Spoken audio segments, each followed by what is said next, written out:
Welcome to All In, a straight-shooting, science-based podcast about periods, fertility, and nurturing health outside of unrealistic beauty expectations. We will mostly, but not exclusively, focus on hypothalamic amenorrhea, HA, a component of relative energy deficiency in sport, formerly known as the female athlete triad. I'm Dr. Nicholas Sykes, scientist and author of the book No Period, Now What? I specialize in helping people understand how their eating, exercise, and lifestyle habits are keeping them from hormonal health and their best life. My work focuses on regaining periods, improving fertility, and breaking free of the rules underlying diet culture. My name is Florence Gillet. I'm a certified eating psychology coach, a former HA patient, and an advocate of health at every size and body neutrality. I help people let go of their obsession with size and appearance to regain self-confidence, finally appreciate their bodies, and live an overall fuller, more joyful life. Every 2 weeks, the All In podcast brings you real recovery stories, expert insights, and new scientific research on HA, hormonal health, and fertility, with an unmissable touch of body respect and women's empowerment. Just a reminder that this podcast represents the opinions of the hosts and their guests. This content should not be taken as medical advice. It's for informational purposes only. And because each person is unique, please consult your primary care practitioner for any medical questions. Music by the Andy Shulman Band, available on Spotify. Good morning, everybody. Today we're thrilled to have Lindsay Meisel, a recovered HAer, joining us. Some of you might have seen an old video that she and I did together years ago about her recovery journey, which you can still find on my YouTube channel. Lindsay and I have been collaborating recently on some exciting new offerings, so we thought it would be a great opportunity to catch up and share our insights with you. Let's get started. So, hi, Lindsay. Welcome to the All In podcast. Hi, thanks so much. So most of us with HA got the condition from a combination of underfueling and overexercise in an attempt to control our physical appearance. How did this play out in your life? Yeah, so I feel like it could have easily not happened. It's not like I was destined to go this direction. It's almost like a confluence of factors combined to put me in energy deficit, and then like that turned on a switch in my body. I was a senior in high school, and I had broken up with my longtime boyfriend. It was my first love. It was my first heartbreak. And that was very hard. And also, like a friend of mine decided to give up sugar. And she had some disordered eating tendencies. I didn't at all at that point. And I didn't have any unusual unhappiness with my body, like normal teenage angst stuff. But it wasn't like a big thing in my life. So I was like, okay, sure, I'll give up sugar with you. That'll be interesting. And that just flipped a switch in me. And probably for like a brief period of time in high school, I definitely like met the definition of anorexic. I like got super more into running. I had already been on the cross country team, and like every year they had given me the most improved award because I was really slow, but I just loved it. But I was doing 6 miles every morning, and I got much faster, and I lost a lot of weight, and I became obsessed with that. That's how it started for me. And there was a lot of people in my life who noticed and who were like, hey, this is not cool. You shouldn't do this. And after a couple of years of it, I went through several renditions of thinking that I had modified my habits and was over it. But it was always some version of quasi recovered until I finally recovered from HA much later. That's when it was like real. Mm-hmm. Did you have your period during that time, or what? No, so I was off and on birth control during that time, but I was probably off birth control for half the time. It was about 10 years that I had HA, from probably age 17 or 18 until my late 20s. And I didn't get my period at all when I wasn't on the pill. And when I was on the pill, my lifestyle habits were the same. So I think I like technically would have had HA if not for having like an artificial pill bleed. Yep. Right. And were you ever officially diagnosed with HA during all that time? I wish I had been. There was a lot of opportunities. I had a lot of cries for help in the medical system where that were like big time missed opportunities. I think that I was both really addicted to running and not eating enough, and that was very hard for me to imagine going away from. But at the same time, I wanted to be healthy and knew that something was off. And at one point in my early 20s, I went off the pill and I didn't get my period for a few months. And I went to my OBGYN, who was this like ancient man, very kind, nice guy. He delivered me. He was my mom's OBGYN too. Oh, wow. Yeah, so he'd probably been like doing it a little too long, old school. But I went to him and I said, I was like, I'm skinny, I'm a runner, I'm not getting my period. You're my doctor. Is this a problem? And if he had told me, yeah, this is a big deal for your health, but you shouldn't do this, you need to change your ways, it would have been hard, but I think I would have listened to that. But he said, you're young, you're healthy, you're so fit, you're so active. You don't want to gain a bunch of weight just to get your period back. Like, pregnancy is a long time away from you. If when you want to get pregnant, this is still an issue for you, come back. There's a lot of things we can do. And I was like, oh, my doctor said it's fine. So I have the green light to keep doing this. And then later I had lots of other bad medical experiences, which we can talk about. But I still am infuriated when I remember that. Yeah, and just to point out the weight stigma that's involved in that statement, like, don't gain a bunch of weight. Not a recognition that you're unhealthy where you are, but just this idea that, like, if you gain weight, you will be in a bad, that would be so bad. Also, position. I was underweight. You don't have to be underweight to have HA, but I was. So yeah, it was ridiculous. Yeah. At that time, when you go see the doctor, did you already have some of the kind of negative side effects of restriction? Getting injured or getting more anxious or tired or losing your hair or all of that stuff? Very much so. I think I had 3 stress fractures in college, which were so hard for me because I love running. I had to take time off. That was hard. I was freezing cold all the time. My hair was falling out. I was just also very like rigid and inflexible. And if something got in the way of being able to exercise when I was expecting to, I was not okay. I got very anxious. I would just be going crazy. And I also, there was all kinds of just like weird, subtle health things that would happen. I remember there was one day that I woke up and I felt like my whole face was really puffy and I just looked really different, and that lasted for a week and went away. And I think that like HA probably has so many weird systemic effects all over your body that we don't totally understand that I got very used to it. I felt like if you had asked me how I feel at the time, most of the time I would have been, I'm so energetic. I run 70 miles a week. I'm great. Life is wonderful. And now looking back, I'm like, no, definitely. I was just used to feeling not as good as you feel when you're like hormonally healthy. Yeah.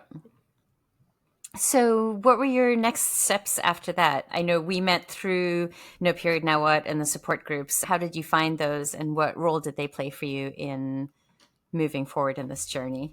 Similar to how I developed HA, recovering from it, I feel like I got really lucky. There was like a confluence of events that all happened at the right time that were helpful for that. So I had met my now husband. We were getting serious. I wasn't ready to have kids yet, but he told me about copper IUDs somehow. He had an ex-girlfriend who was on one. And it's funny that I'm like this women's health enthusiast. My boyfriend's like, you should go on a copper IUD. I was like, okay, cool. So I switched to a copper IUD, still didn't get my period. And kids were becoming more of in the medium-term future reality to me. So that was on my mind. And I was happier because I was in a good, solid relationship.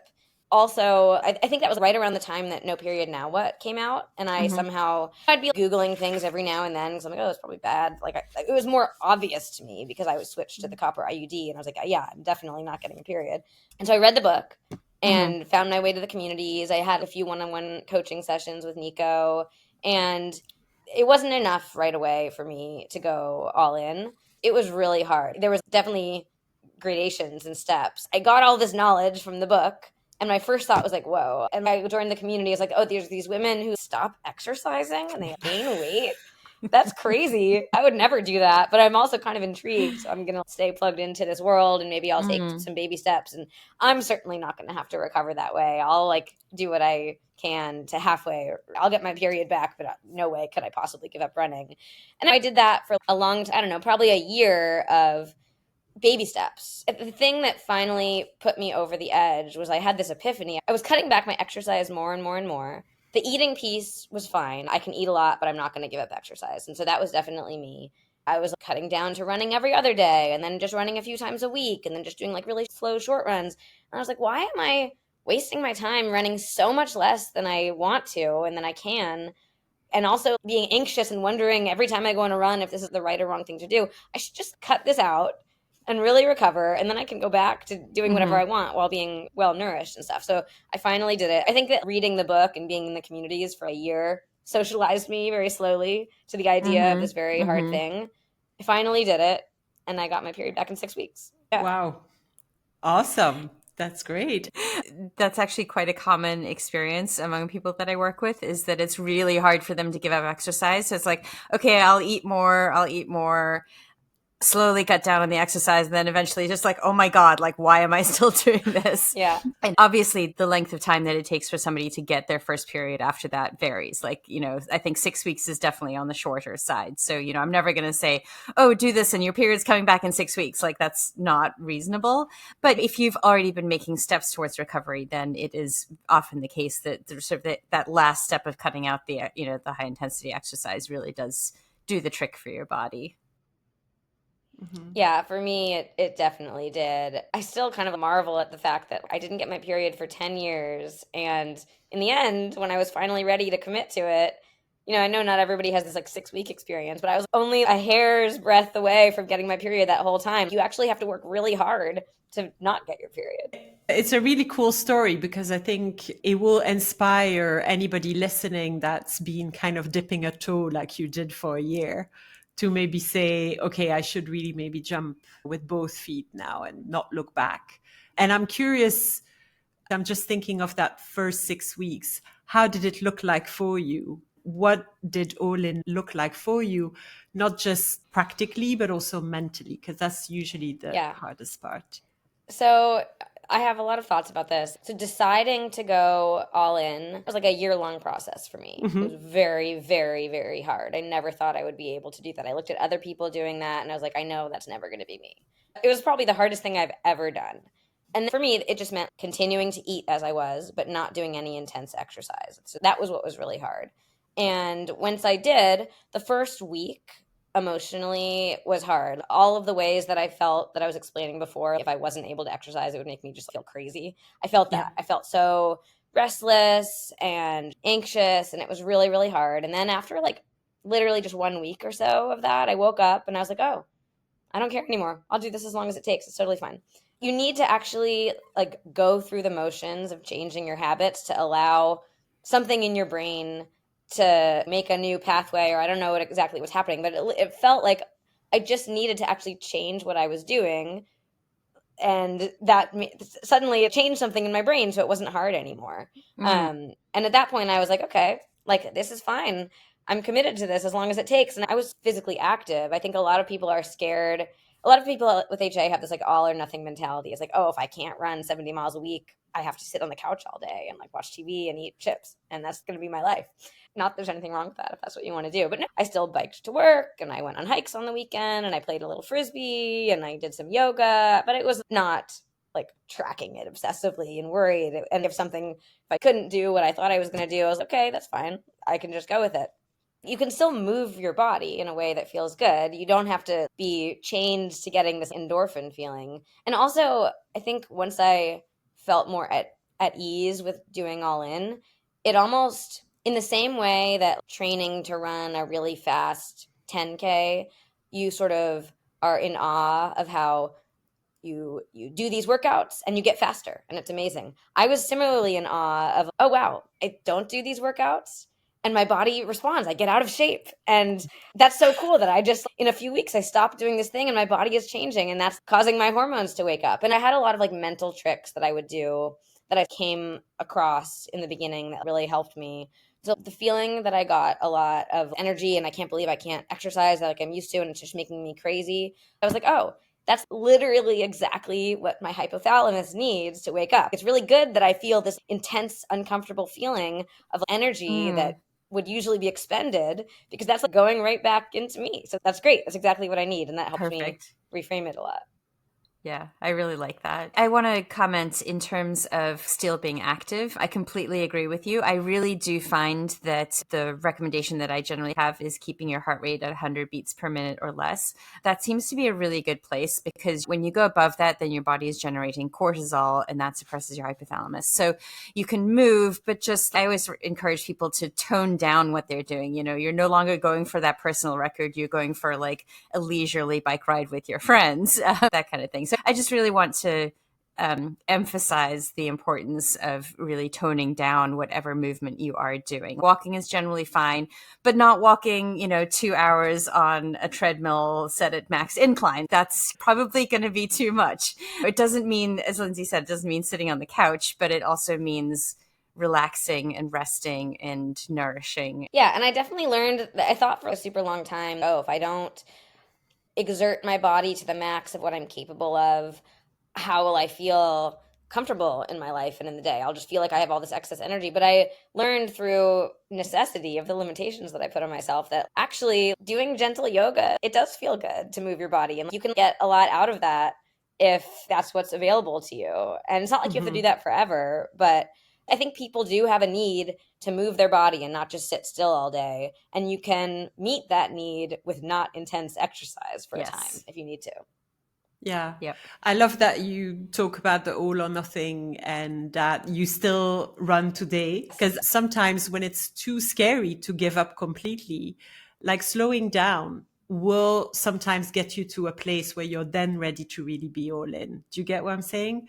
So I have lots of clients that come and they're like, I run 6 days a week. There's no way I can stop. And I'm like, why don't we don't stop yet, but we kind of increase the food intake. And then we say, what are we going to negotiate, right? We're going to say, maybe we go down to 2 times a week. And then there's always a point where they get to the same conclusion as you, where they're like, why the hell am I going to run if I try to put more energy in my body? I'm actually defeating the purpose here. Exactly. And it takes them a little bit longer, obviously, than somebody who's going to go all in immediately. But at the end of the day, you get there. And as Nicola said, I'm sure the work you've done for a year helped the fact that then your all in recovery, the theoretical pure all in, was only maybe 6 weeks before you got your period back. So I think there's no all or nothing. And I also want to say to the runners listening to us, you will get back to running. So even if you do have to stop completely and sit on the couch and eat crisps for a while, which again, it's Regan Chastain, who we had on the podcast, who says there's actually moral equivalence between a Netflix marathon and a real marathon. So if you have to really stop completely, it's knowing that you will get back to running. It's just temporary. Yeah, and you'll get back to it so much better than before, because now my attitude with running is I love running. How can I fit as much nutrition as possible into my life to fuel my running so that I feel really good and strong all the time? Yeah. Whereas before it was like, what's the least I can get away with? And that's a recipe for injuries and not performing very well and not feeling very good. That's a really nice mental shift there. I really like that. So you got your first period, and then what happened after that? I know you got pregnant not too long after, but it was still, I think, about a year or two before I was trying to get pregnant. But I got my first period. I didn't change anything in my all in. I didn't start exercising again. I was like, okay, I'm going to wait for 3 periods. I didn't. I waited for 2. And then I was like, okay, I'm ready to get back to this. And then I started reintroducing exercise. I was tracking ovulation. At that point, I worked for Ava, which is a fertility tracking company. So I was getting deep into understanding how to track the menstrual cycle. That was becoming a big obsession for me. And so I was tracking everything, and I introduced running, and my ovulation was late. So I scaled back. And I think that's how recovery goes for a lot of people. It was a little bit like, try to add a little bit more. Oh, that's too much. What can I shift? Yeah. What can I change? And it took a few months to get the hang of things. And I've been recovered for 8 or 9 years now. And there's been like lots of times where various things, not always exercise related, are going on. Like I was just really sick. I had a horrible cough, and that made my ovulation all messed up. I think when you have HA, either that makes you more sensitive, or that's just like reveals that you're genetically more sensitive to various forms of stress in your life. So it's good to track your cycle so that you can adjust where needed. Recovering doesn't mean that you're going to have 28-day cycles now and forever. And if that ever changes for like 1 minute, then you're back in HA and have to start from scratch. It just means that you like have this like feedback that's telling you something and you should listen to it. Yeah, I think it is really cool that those of us that have had HA are a little bit more sensitive to these stressors, the exercise, the underfueling, because it really lets us know when our body's sort of like, things aren't quite right. And, people that have very robust menstrual cycles don't get that same feedback. The other thing I wanted to say is I've just been chatting with a couple of clients about this idea that like once your cycle is back, it must be perfect or something else is wrong. And, I really encourage people to just like, relax and understand that our bodies are not machines. And so you might have a cycle that's longer. You might have a period that's lighter. All of these things are normal biological events. And I think the idea that our cycle must be perfect all the time is a little bit sort of getting back into that obsessive mindset. And again, of course, there's a whole industry around supplements for estrogen, this and progesterone, that. And I don't really love that. So responding to that and bringing it back to pregnancy. So when I recovered, and even still, I tend to ovulate like a little bit later than normal. My luteal phase is a little bit shorter than normal. And in the beginning, I'd been recovered for a year. Those things were still true. And I was like, okay, now I'm ready to think about getting pregnant. I was very anxious that would be bad for my chances. But I got pregnant fairly easily. The first time I tried for 3 cycles, had a miscarriage, tried for 3 more cycles, got pregnant, which is pretty good. And the second time, tried, got pregnant right away, had a miscarriage, and then got pregnant again before my next period. And both of these times were with a 10-day luteal phase, ovulating day 17, 18, which isn't like perfect cycle characteristics, but it worked out. So, yeah. I conceived my son on a 42-day cycle. Oh, yeah, I was similar. Yeah. I ovulated on day 28, which is supposed to be when your cycle ends. Yeah, for my son too, it was really late. It was day 20 something for me too. Yeah. And my first was conceived on day 44. So yeah, there you go. Yeah. And I think even the medical world sometimes conveys the idea that maybe your ovulation is not going to be the same quality and all. We're just a little bit slow, I would say, especially when you're in recovery. I mean, in my case, it was my second cycle in recovery. So obviously it was longer, which happens to a lot of us, or at least the follicular phase was longer and the luteal phase sometimes can be shorter. But my luteal phase was totally normal. And so it's fine. Like he's almost 14. So, but yeah, I think it's important to also say that we're not going to have a perfect cycle. And actually the 28 days, we know that it's been probably invented by a dude. Like it's not actually accurate. Right. It is for some people, but many of us it's not. So yeah. So Lindsay, life after pregnancy, did your cycles come back pretty quickly after you weaned or while you were still breastfeeding? If you were So both times I breastfed. The first time was a little harder to get started with the second, but both times like it was fine. I ended up breastfeeding for 15 months both times. And I was starving breastfeeding, and I think everybody is. And I lost weight early on quickly. And both times I noticed in my mind that losing weight can be a trigger for making your brain want to go back to HA. It's funny because you would think that someone mentally decides, oh, I want to lose weight and exercise more and become rigid and obsessed. But no, actually, I think sometimes it's the opposite. Some external innocent factor causes you to lose weight, and that turns the switch back on in your brain. Yeah. But I think once you really, really recover, it's great because for me, at least, it meant that was never going to be a process that got out of control. There's hard times in life where you sort of feel tempted to go back into those behaviors, and that's fine. I don't think that's bad, as long as you are aware and you notice it, and then you have the resilience to say, well, too bad, you don't get to do that. But I just wanted to say, maybe I'm not the only one who had this. Both times postpartum, that's such a vulnerable, difficult time, and it made me like really want to use the outlet of exercising a lot to deal with that, which I successfully didn't do that. So there was that. Then I breastfed for 15 months. I weaned. Both times I got my period back 3 months after weaning. And the first time I was getting a little antsy after 2 months and I was like, oh, maybe I'll cut back my exercise and increase my calories and see if that helps. I think I probably would have gotten my period back anyway because the second time, same thing, and I didn't make any changes, and I did, but it doesn't hurt to do that if you want to get your period back. It definitely does not hurt to nourish yourself well, for sure. Yeah. What would you say recovering from HA or the all-in process taught you? I think that there's a skill that you develop a lot also when you become a parent there's a skill of being resigned to something. I think of all the times that I woke up in the middle of the night with a newborn being like, oh, I really, really don't want to take care of you, but I will because I have no choice. And it's not fun and it sucks, but you just develop this skill that I think most people don't have until they have a chance to have kids or do something really hard, of being resigned, able to do something really hard that you really don't want to do, but you have this inner capability to do it. And I think that when I was thinking about the answer to this, it's the first time I noticed the parallel between like the skill you develop feeding your newborn baby in the night when you really don't want to, and it's the same skill as I really want to like go on a run again today, and I know that's not healthy, but I want to so bad, but it's like, no, I don't get to do that. Mm-hmm. You said you didn't really have too much of a kind of body image dissatisfaction, but would you say that you do have some of the traits that are related to eating disorders, being quite driven, A-type, a bit of a Yes and perfectionist, really no. liking control? I think I am controlling. I'm an older sibling and I'm bossy and I'm a planner and I like to be in control.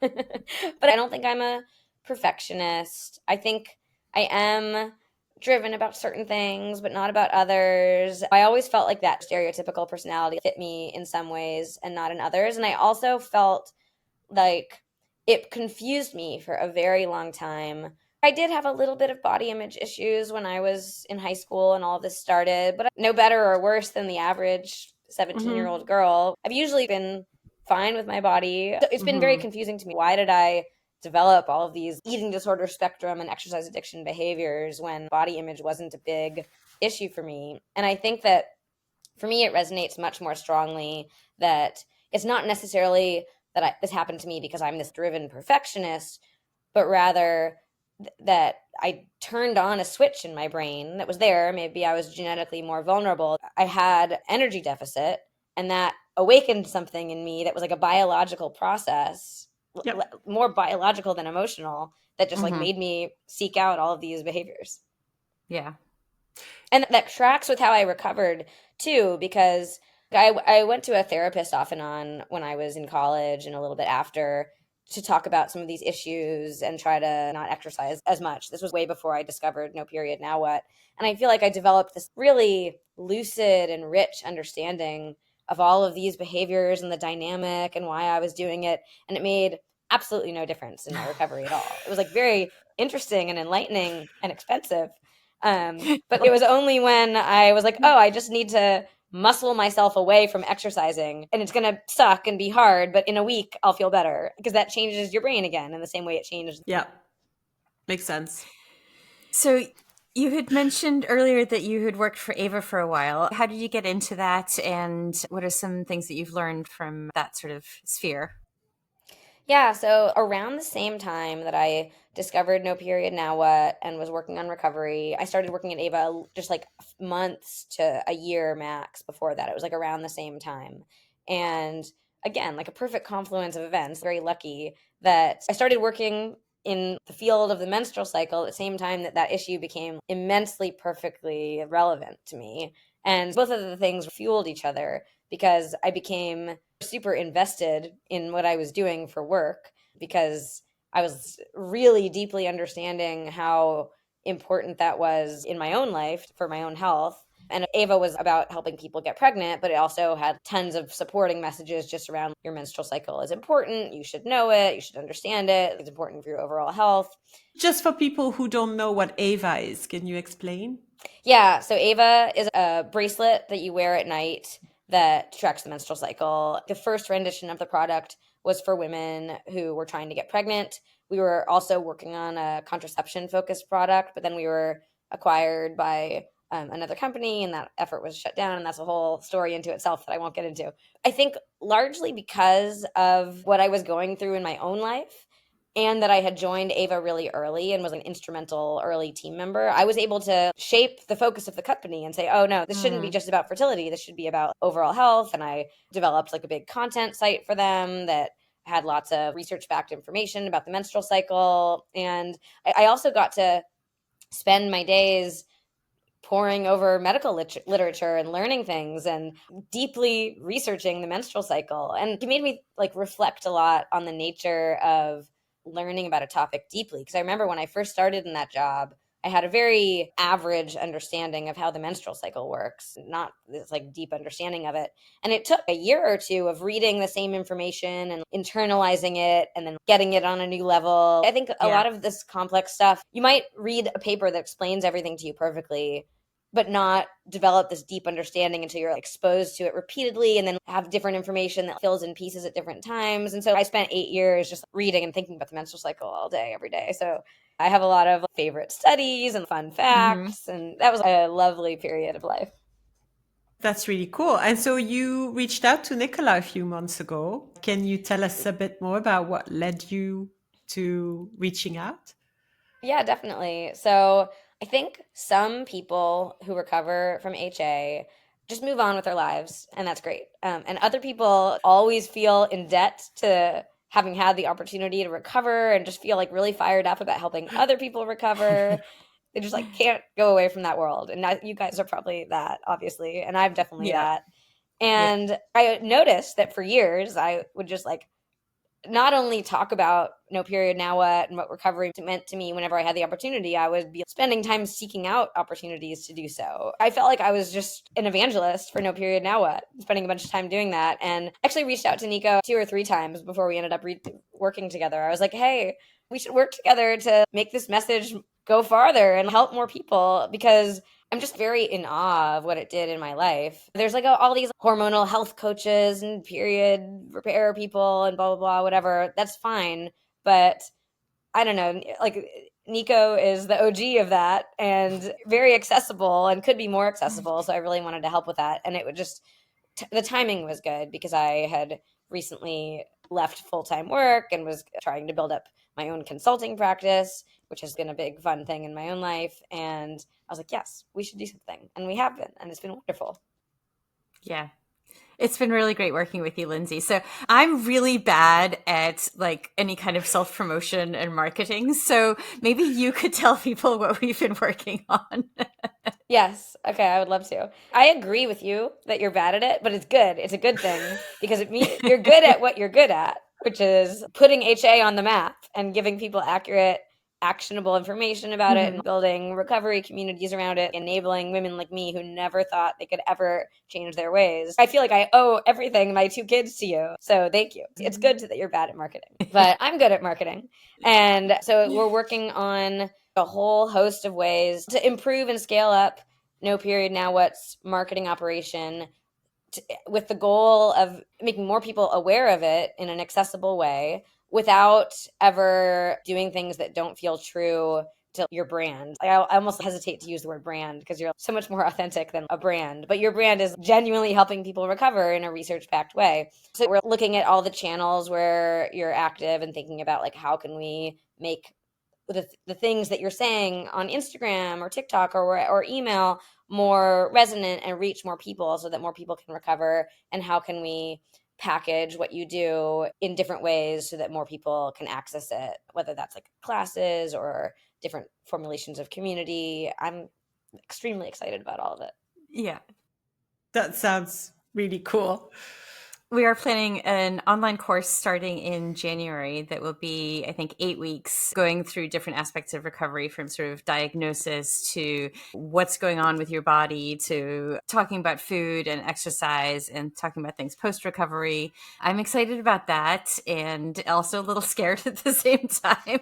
It's all new for me, but I think that will be really fun. So this is a very small preview. And if you're just finding out that you have HA, maybe you can join me starting in January and we'll see how that goes. Awesome. It's going to go great. That sounds great. I feel like you, Lindsay. I feel like it's really something I want to push out into the world as a message. I also feel like I owe my 2 kids to Nicola's work and the Olin method. So grateful for it. And I think it just changed me as a person too, going through HA. It was really the first step for me into such a big transformation that happened over the years. So I'm really grateful that you're there to support, because I'm also crap at marketing. Hello. I can write really well. I can go and speak to people, but I'm not very good at marketing. So I will definitely look what you're doing with Nicola and maybe inspire myself with that.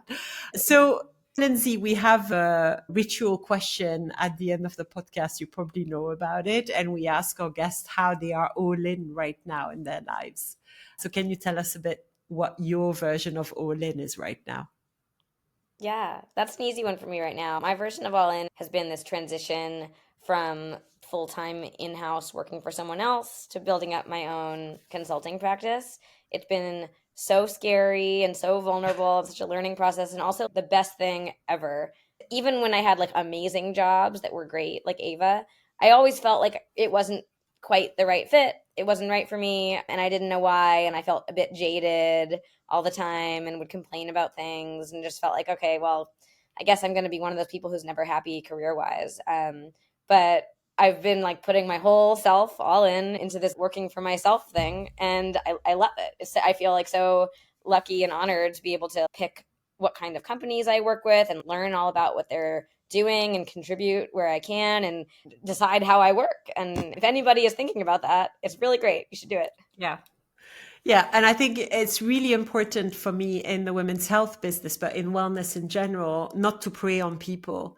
What you said earlier, also really respecting Nicola's brand, quote unquote, and really coming at it with a really compassionate, kind way of dealing with things is really something that was close to my heart as well. And maybe some other people will listen to this and feel like, oh, this is the person I need, because I never resonated with the traditional marketing techniques, which is also why I kind of stay away from those. But it means it's also harder to be known. I'm sure you're going to have a great collaboration, and I'm looking forward to seeing all the beautiful things you'll create together.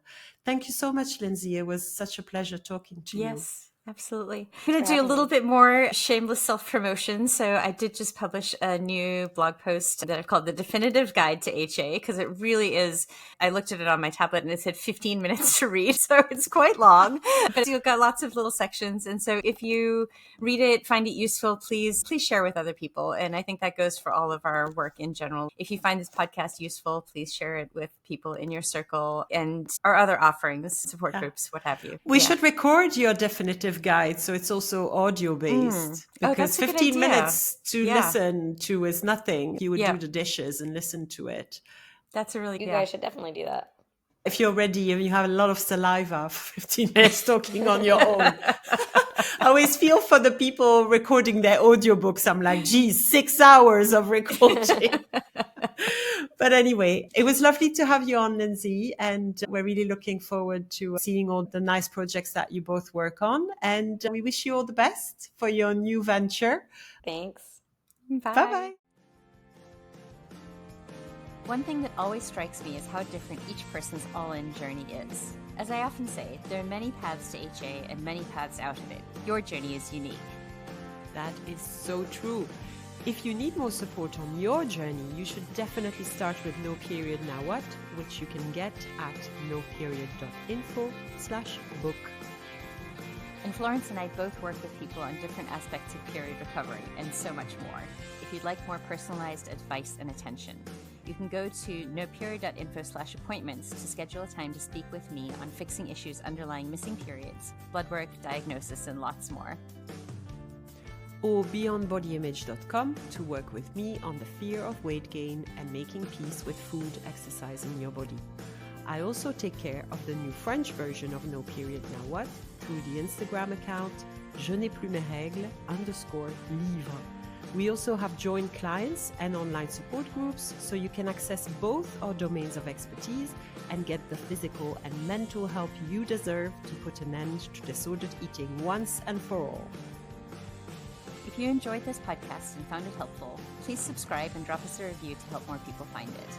Also, join our online recovery community at noperiod.info/support in English and noperiod.info/communique in French, and let us know how All In is going for you. All In is not just about period recovery, it's about getting your life back. See you in 2 weeks.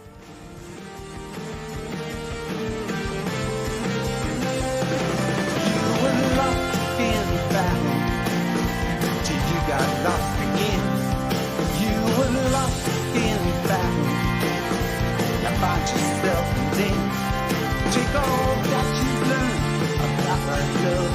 lost, pleasure and pain.